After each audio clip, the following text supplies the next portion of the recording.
골로새서 2장 6절부터 7절까지 다 찾으신 걸로 알고 한 목소리로 함께 성경 보도록 하겠습니다. 그러므로 너희가 그리스도 예수를 주로 받았으니 그 안에서 행하되 그 안에 뿌리를 박으며 세움을 받고 교훈을 받은 대로 믿음에 굳게 서서 감사함을 넘치게 하라. 아멘. 할렐루야. 제가 한 10년 전인가 와서 설교 좀 했던 것 같습니다. 그때 기억나시는 분이 계신지 모르겠는데요. 그때 한 달 정도 교회가 힘들었을 때 설교한 적이 있습니다. 이렇게 또 오래간만에 왔는데 교회가 참 한국에 있는 교회들이 어렵잖아요. 되게 이제 어렵습니다. 어려운데 이렇게 성장하는 교회에 와서 설교하게 된 것이 너무나 감사합니다. 하나님께서 이 가재울 성천교회 은혜로 붙드시는 줄로 믿습니다. 이제 그 송령 냈으니까요, 계속 전진해서 큰 교회 이루시고 건강한 교회가 되시기를 주님의 이름으로 축복합니다. 여러분, 우리나라에 그 개신교 성도님들이 숫자가 몇 명 되는지 아세요? 안 세보셨죠? 그 몇 년 전에, 한 3년 전에 그 통계청에서 발표가 나왔는데요, 967만이라고 이렇게 통계 발표를 했습니다. 근데 많은 사람들이 거기에 대해서 이의를 제기했어요. 967만 좀 아닌 것 같다. 왜 그러냐면 한 15년 전에 그 통계청 발표가 861만이라고 했습니다. 15년 전에요. 그러니까 15년 전부터 지금까지 봤을 때 한국 교회가 어려움이 많았거든요. 힘든 일이 많았습니다. 큰 교단들, 우리 합동측 교단부터 해가지고 통합 측도 그렇고 어려움을 많이 겪었는데 어떻게 숫자가 느냐? 한 100만 정도 늘은 걸로 나왔거든요. 그래가지고 그 통계에 대해서 세미나를 열었어요.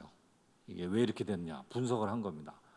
분석에서 나온 내용 중에 무슨 이야기가 나왔냐면은 이거는 그 가나안 성도가 포함된 거다. 그러니까 숫자 이제 통계치에 교회는 안 다니는데 예수 믿는 사람들이 이제 거기 앙케이트 조사에 응한 겁니다. 그리고 또 하나는 이제 그 이중적으로 중복 수치가 됐다는 것입니다. 그러니까 다른 교회 다니던 사람이 어느 교회로 옮겼어요. 그런데 양쪽 교회에서 통계가 올라간 거예요. 그러니까 이제 이게 숫자가 늘은 거다, 이런 해석이 나왔습니다. 자, 이러한 그 우리나라의 그 종교인들의 그 상황을 조금 더 범위를 넓혀서 한번 생각해 본다고 하면은요, 우리나라의 인구가 5천만 좀 더 되지 않습니까? 그런데 그 중에 종교인이 있고 비종교인이 있어요. 이 비종교인은 나는 예수고 부처고 싫다 이거잖아요. 종교라는 건 난 상관없다, 내 혼자 살겠다, 이런 거 아닙니까? 근데 최근에는 이제 우리도 그 4차 산업혁명이라는 게 밀고 들어와 가지고 지금 쫙 퍼지고 있잖아요. 많은 사람들의 삶을 개선시키고 있습니다. 근데 이 4차 산업혁명이 많은 영향을 미쳤다, 이제 이렇게 보는데요. 이 4차 산업혁명의 그 인간관에 대해서 좀 연구하신 분이 유발 하라리라는 분이 있습니다. 이스라엘의 역사학 교수신데요. 이분이 그 호모 데우스라고 하는 책을 써가지고 그 책에서 4차 산업혁명을 추구하는 현대인들의 인간관이나 가치관 이런 거를 이제 정리를 했어요. 두 가지의 목표를 가지고 있다고 하는 것입니다. 하나는 행복을 추구하는 거예요. 그러니까 의술이 발달해가지고 또 이제 수명이 연장이 되지 않습니까? 지금 우리나라 100세 시대잖아요. 그러니까 행복하고 불멸, 이 두 가지를 추구한다는 겁니다. 그래서 이제 인공 그 생체공학이 발달이 돼가지고 인공 관절이라든지 인공 수족이 팔다리가 교통사고 딱 잘려도 인공 팔을 갖다 끼면은 살 수 있는 거예요. 그러니까 인간이 그동안에 종교에 가서 추구했던 것을 과학으로 이루어낸다 이겁니다. 그래가지고 인공지능, 알파고 이런 거 나오잖아요. 그래서 이세돌이 해가지고 지잖아요. 그러니까 인공지능이 그동안에 인간이 수백 년 동안 연구했던 것을 하루아침에 다 이루어내기 때문에 이러한 이제 발달을 통해서 우리는 더 이상 종교에서 얻어내려고 했던 행복이나 불멸을 더 이상 예수님 필요 없다, 부처도 필요 없고 우리가 과학으로 이뤄낸다, 이제 이런 비종교인들이 있습니다. 근데 또 다른 쪽에는 종교인이잖아요. 이 종교인 안에는 이제 뭐 불교도 있고 이슬람교도 있고 기독교도 있고 이렇게 돼요. 근데 기독교 안에 우리는 조금 전에 제가 말한 거는 개신교 숫자를 말한 겁니다. 861만이라고 15년 전에 나왔는데요. 근데 15년 전에 그 861만이 나왔을 때 이 이단을 연구했던 사람들이 무슨 이야기를 했냐면은 그 중에 이단이 200만이다 그렇게 얘기했어요. 그러니까 661만이죠. 지금 우리나라에 개신교 예수 믿는 사람이 661만이다 이겁니다. 자, 그런데 오늘 본문을 또 한번 보겠습니다. 오늘 아까 읽었던 본문을 보시면은 6절에 이렇게 나와요. 그러므로 너희가 예수 그리스도를 주로 받았으니 그 안에서 행하고 그 안에 뿌리를 박아라. 그러니까 이 바울의 권면이 담고 있는 내용은 생각해 보면은 예수님을 주로 받았지만은 그 안에서 행하지 않는 사람이 있을 수 있다는 겁니다. 예수님을 주로 받았지만은 주님 안에 뿌리를 아직 제대로 못 내리고 있는 교인들이 있을 수 있다는 거죠. 그러니까 우리가 661만이라고 해도 그 중에 또 예수님을 나는 구주로 받았다고 하면서도 아직까지 주님 안에서 행하지 않고 주님 안에 뿌리를 내리지 못하는 사람이 있을 수도 있다. 그러니까 너희 골로새 교회 성도들아, 너희가 예수님을 주로 받았으면 이제는 그 안에 뿌리를 내려라. 그거를 얘기하고 있는 것입니다. 예수님 안에 뿌리를 내리는 삶을 살아라 하는 것을 말하고 있는 겁니다. 우리 성전교회 성도님들은 다 예수님을 영접했을 뿐만 아니라 예수님 안에 뿌리를 깊이 내리는 은혜가 있기를 바랍니다. 자, 그러면 우리가 오늘 이걸 한번 생각해 보려고 하는 거예요. 예수님 안에 뿌리를 내리는 게 도대체 뭔가? 여러 가지 설명할 수 있겠습니다만은 먼저 우리가 예수님을 주로 받았다 하는 게 뭔가를 한번 생각해 보겠습니다. 여러분 예수님을 주로 받으셨습니까? 네, 예수님 나의 주님으로 받았잖아요. 여기 있는 분들은 다 받으셨는데 그게 무슨 의미일까? 제가 생각할 때는 두 가지를 생각할 수 있을 것 같아요. 하나는 예수님이 우리의 창조주가 되신다.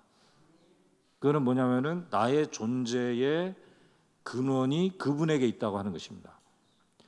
우리 중에 아무 누구도 스스로 존재하시는 분이 없죠. 우리 부모님이 계셔서 내가 존재합니다. 그리고 내가 태어난 이후에도 나는 스스로 존재하지 않습니다. 내가 음식을 먹어야 되고 공기를 마셔야 되고 외부로부터 공급받아서 존재하는 존재입니다. 그러니까 우리의 육신적인 존재의 출발도 그분 손에 달려 있고 존재한 이후에 우리가 살아가는 것도 그분 손에 달려 있어요.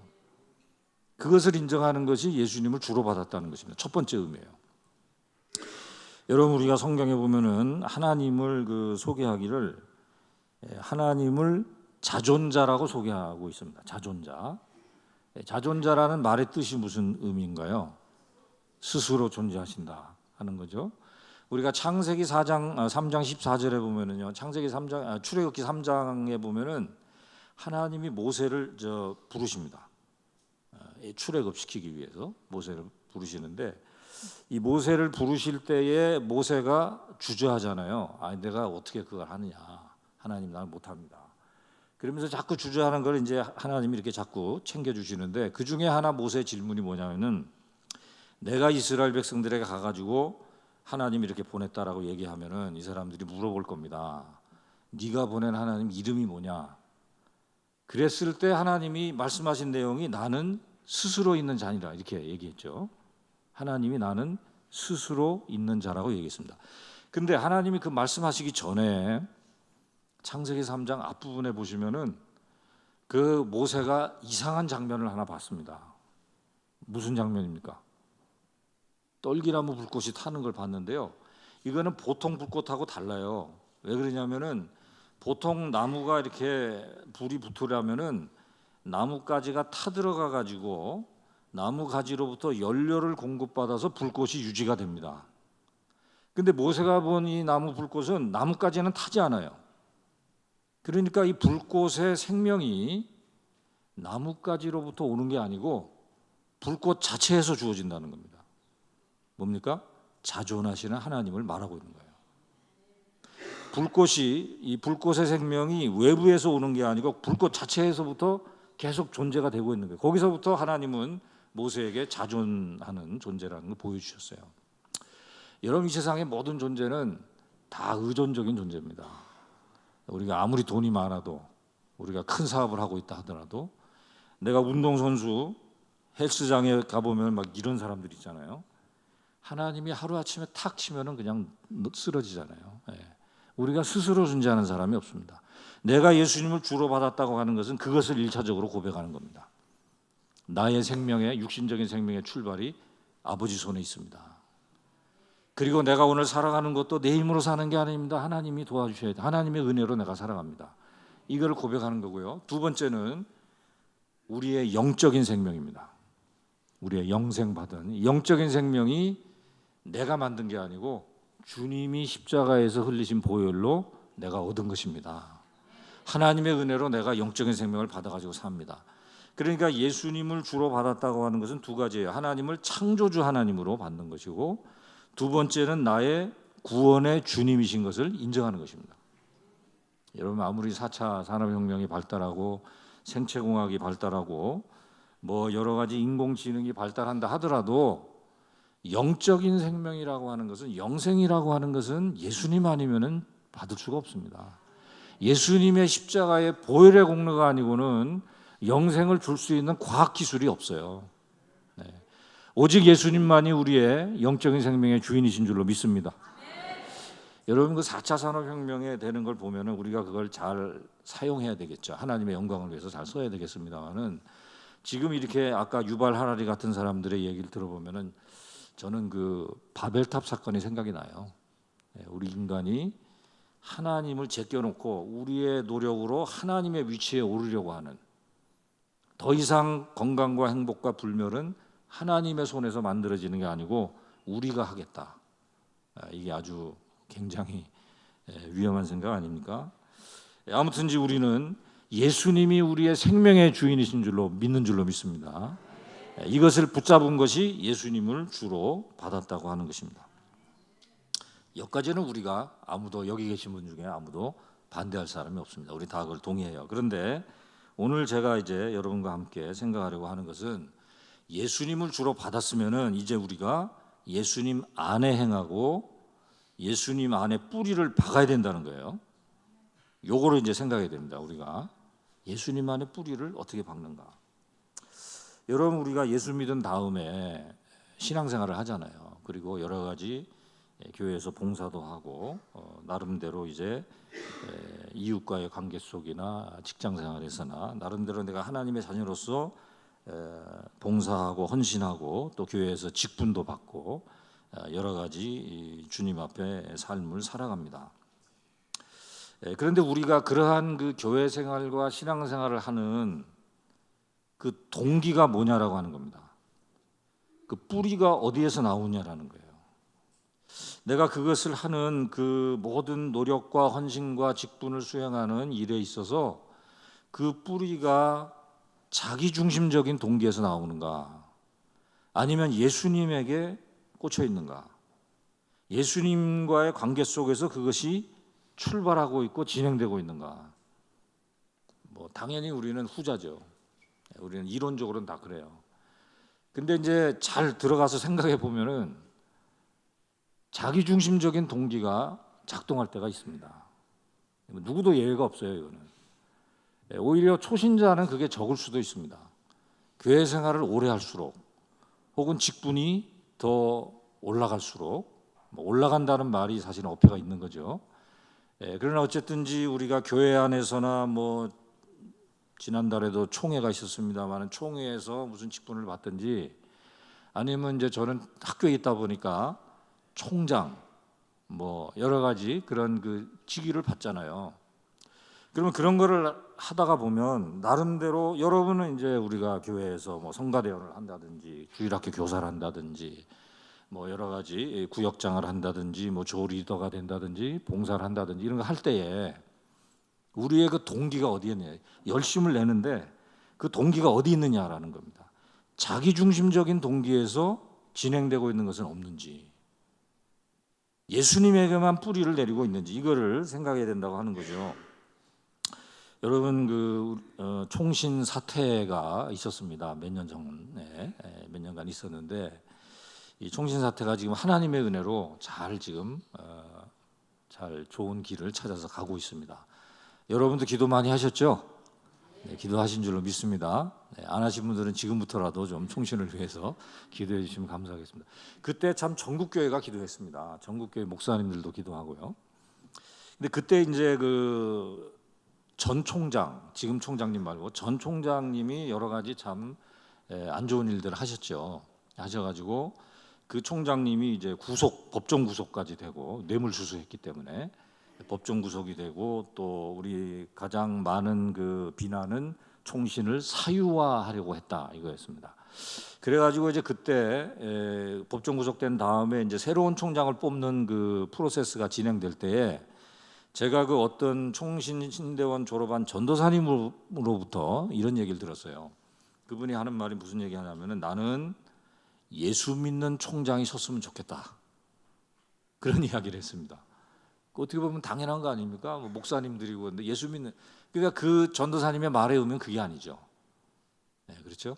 그냥 교회 다니는 사람 총장이 아니고 예수 믿는 사람. 저는 아마 그 의미가 오늘 바울이 이야기하고는 예수님 안에 뿌리를 내리고 있는. 그러니까 우리가 주례를 한다고 하면 총장이라고 하는 건 얼마나 명분이 좋습니까? 아까도 저를 소개해 주시는 목사님이 우리 교육자들을 양성하는 신학교에 큰 일을 감당하는 교수다. 이 겉으로는 삐까번쩍하죠.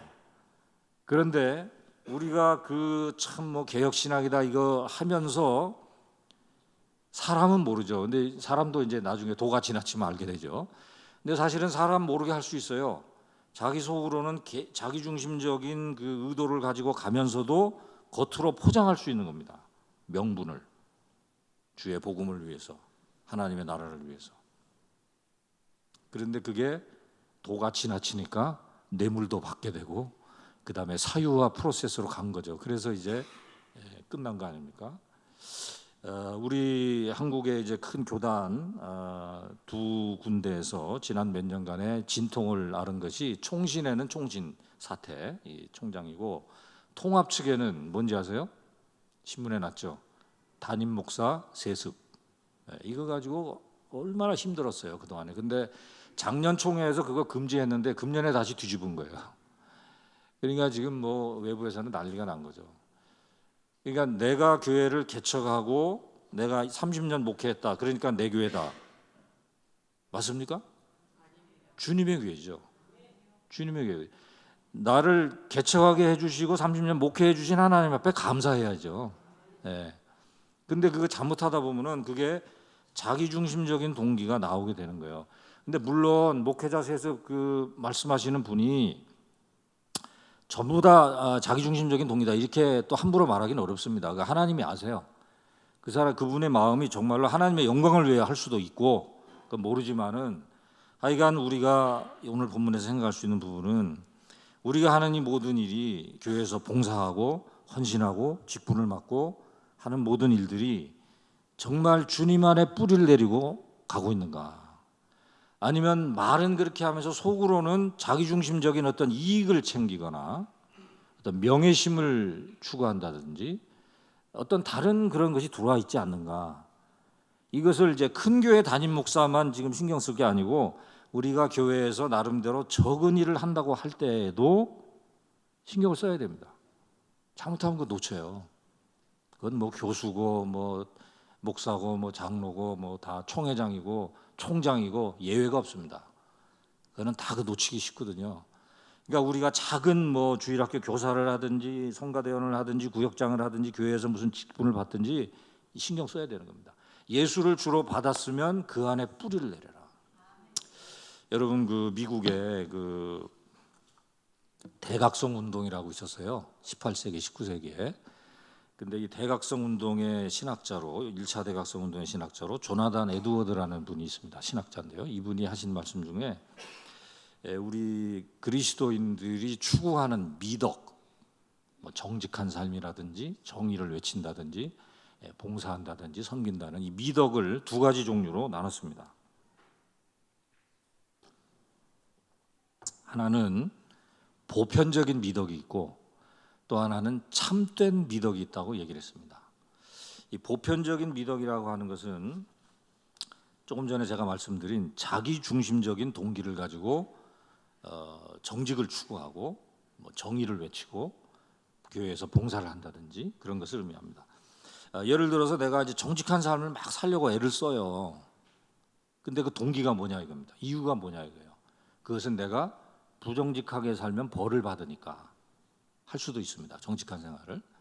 아니면은 내가 정직한 생활을 추구함으로써 어떤 보답을 받을 수 있기 때문에, 혹은 사회적인 명성을 받을 수 있기 때문에, 내가 자존감 때문에 나는 정직한 삶을 사는 고매한 인격자다라는 인정을 받을 수 있는 것을 생각하고 정직한 생활을 노력할 수 있다는 것입니다. 그거는 결국은 방향이 뭐예요? 자기에게 있는 거예요. 자기의 무엇을 위해서 정직한 삶을 사는 겁니다. 우리가 교회에서 봉사도 할 수 있고 어려운 사람 도와주는 일을 할 수도 있습니다. 그런데 그것을 하는 이유가 내가 복받기 위해서, 내가 이런 좋은 일을 많이 하면 나에게 복을 주시니까, 아니면 사회적으로 인정받으려고. 그러면 결국 그 목적이 누굽니까? 자기에게 있는 거죠. 자기를 향해서 애를 쓰고 있는 것입니다. 자, 그런데 이 에드워드가 무슨 이야기를 했냐면은 우리의 마음속에 깊숙이 자리 잡고 있는 이와 같은 자기중심적인 동기를 해결하지 못하고 하는 봉사나 선행은 언젠가는 문제를 일으킨다. 언젠가는 그것이 삐져나올 때가 있다는 것입니다. 우리가 교회에서 뭐 조리더를 하든 주일학교 교사를 하든 뭐 학교에서 총장을 하든 교수를 하든 담임 목회를 하든 장로가 됐든 총회장이 됐든 무슨 일을 하든 간에 우리가 주님 안에서 맡겨진 일 가운데 자기중심적인 동기를 사탄이 자꾸 밀어넣는 거거든요. 그 채내야 된다고 하는 겁니다. 자꾸 집어내야 돼요. 그러면 참된 미덕이 뭐냐? 참된 미덕이라고 하는 것은 하나님의 아름다움에 도취되어서 일하는 것입니다. 주님의 사랑에 감격해서 일하는 거예요. 주님의 그 모습에 정말 감동하고 주님의 영광에 도취되어져 가지고 봉사하고 헌신하는 것이라고 하는 겁니다. 여러분, 우리가 뭐 100% 그렇게 다 하기 어렵겠죠. 그런데 그쪽으로 가야 된다는 거죠. 그게 바로 주님 안에 뿌리를 내리는 거다 이겁니다. 뭐 제가 보기에는 우리 가지올 성천교회도 그런 분들이 많이 계실 줄로 믿습니다. 네, 또 앞으로도 더 많이 나올 줄로 믿습니다. 제가 나가는 교회에, 제가 섬기고 있는 교회에 그 권사님 한 분 지금 소천하셨는데요. 이 권사님의 그 은퇴식 때 저는 거기 협동 목사로 있으니까 은퇴식 때 뭐 격려사, 축사 뭐 이런 거 주로 합니다. 하는데 그 권사님 이제 격려사를 하면서 제가 무슨 이야기를 했냐면은 우리 교회는 그 권사님을 보면은 떠오르는 장면이 하나 딱 있어요. 그거는 뭐냐면은 주일날 9시 10분 전에 그 교회로 들어가는 정문 앞에 딱 서 계세요. 이 권사님은 이 가족이 없어요. 혼자 사시는 분이에요. 그리고 공부를 못 하신 분이에요. 초등학교도 못 나오신 분입니다. 근데 교회에서 하는 일이 딱 하나 있어요. 주일학교 선생님 하세요. 그러면 1년 그 52주 그 이 권사님 하면은 그 장면이 딱 떠오르는 거예요. 비가 오나 눈이 오나 아침 9시 주일학교 예배 10분 전에 그 교회 앞에 정문에 딱 서 계시는 거예요. 주일학교 아이들 오는 거, 아 이거 누구 오는구나 이렇게 그 모습, 그거를 일평생 하신 거예요. 교회에서. 저는 뭐 빌리그레함이 하늘나라 가서 큰 상 받을 줄로 압니다만은 이 권사님도 빌리그레함 못지않은 상을 받는 줄로 저는 생각합니다. 하나님이 주신 탤런트를 100% 쓰신 거예요. 뭐 다른 거 할 게 없어요. 뭐 배운 것도 없고 뭐 그러나 주일학교 학생들 돌보는 건 하잖아요. 우리 손주 같은 아이들 그거를 그냥 하신 거예요. 저는 이분이 정말로 순수하게 예수님 안에 뿌리를 내기고 주님을 위해서 일평생 교회에서 헌신하신 분이라고 생각합니다. 우리 가지올교회, 가지올 성천교회 성도님들 한 분 한 분 여러분 주님만을 바라보시고 주님의 영광만을 바라보고 주님 사랑의 감격에서 헌신하는 분들이 다 되기를 주님의 이름으로 축복합니다. 우리 성경 말씀 하나 보겠습니다. 성경에 이런 예가 하나 있어요. 고린도 후서 8장 1절에서 9절까지 보면 나오는데요.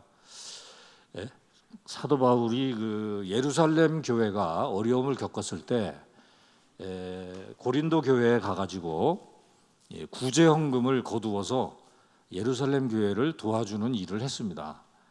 고린도 교회에 가가지고 이제 권면하는 말씀이 8장 1절 이하에 나와요. 근데 여기서 2절에 보면은 이 고린도 교회 성도들에게 예를 드는 교회가 하나 있습니다. 마게도냐 교회예요. 그게 마게도냐 교회가 어떻게 했는지를 너희들이 잘 한번 봐라. 그러면서 이야기하는데요. 고린도후서 8장 2절 말씀 우리 같이 한번 보겠습니다. 시작. 환난의 많은 시련 가운데서 그들의 넘치는 기쁨과 극심한 가난이 그들의 풍성한 연보를 넘치도록 하게 하였느니라. 아멘. 자, 이 고린도 교회에 마게도냐 교회가 헌신한 모습을 예로 들고 있습니다. 근데 그 마게도냐 교회가 이 예루살렘 교회를 위해서 헌금한 그 모습이 좀 특이합니다. 좀 이해하기 어려워요. 환난이 있었고 많은 시련이 있었습니다. 근데 넘치는 기쁨으로 했어요. 그 다음에 극심한 가난이 있었는데 풍성한 연보를 넘치게 했다고 합니다. 이거 우리 생각할 수 없는 거 아닙니까? 보통 우리가 어려운 사람 도와준다 그러면 돈 많은 사람이 자기 잘 쓰다가 좀 남은 거 주는 겁니다. 이렇게 일반적으로 하죠, 사회에서는. 근데 이 마게도냐 교회가 헌신한 모습은 환난과 시련이 있었어요. 가난 가운데 있었는데 풍성하게 하고 기쁨으로 했답니다. 그럼 이거는 뭐가 있는 거예요, 그죠? 보통 할 수 있는 건 아니잖아요. 그럼 뭐가 원인이 됐을까? 그 밑에 좀 내려가 보면은 4절 말씀에 5절에 보면은 우리가 단서를 찾을 수가 있습니다. 5절을 한번 같이 읽어보겠습니다. 시작. 우리가 바라던 것뿐 아니라 그들이 먼저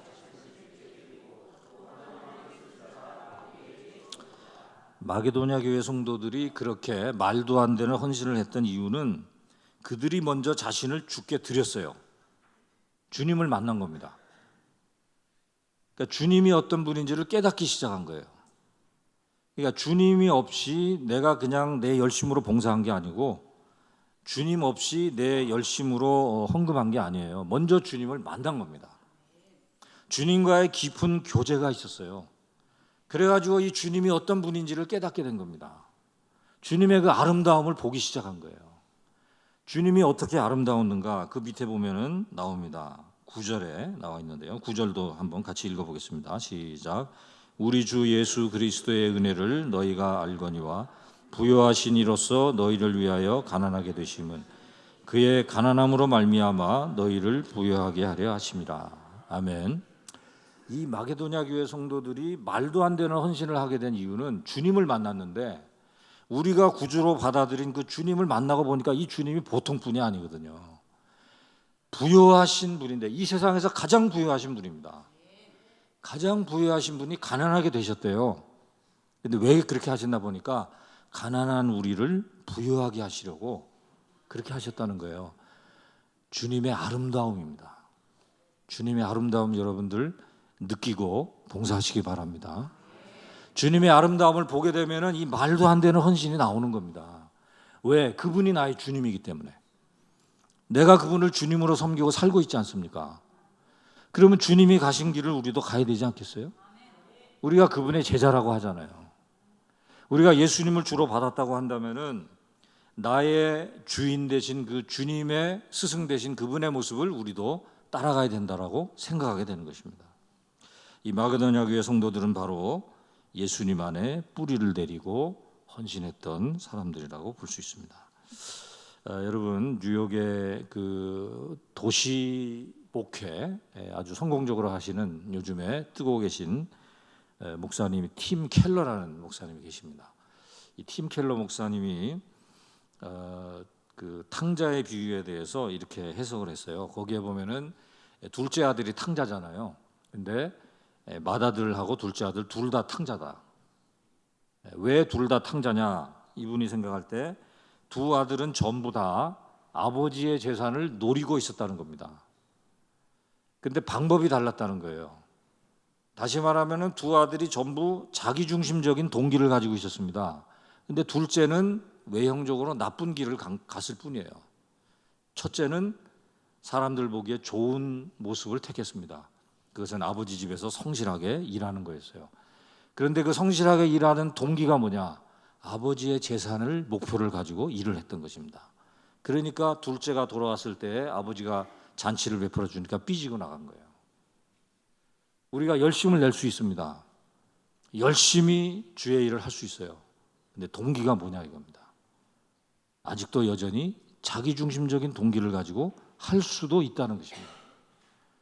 우리가 온전히 주님 안에 뿌리를 내리고 우리가 무엇을 하든지 봉사를 하든지 직분을 맡든지 무엇을 하든지 주님의 그 사랑의 감격에서 다른 이유가 없습니다.